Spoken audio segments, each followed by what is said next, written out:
దీపం ఎంతసేపు వెలగాలండి? అందుకు స్కందుడు అయ్యాడు.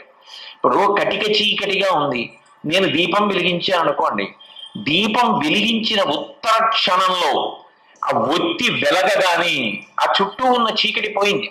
నేను దీపాన్ని పట్టుకుని నా మెడలో రుద్రాక్షలు ఎక్కడో జారిపోయేయండి అని వెతుక్కోవచ్చు.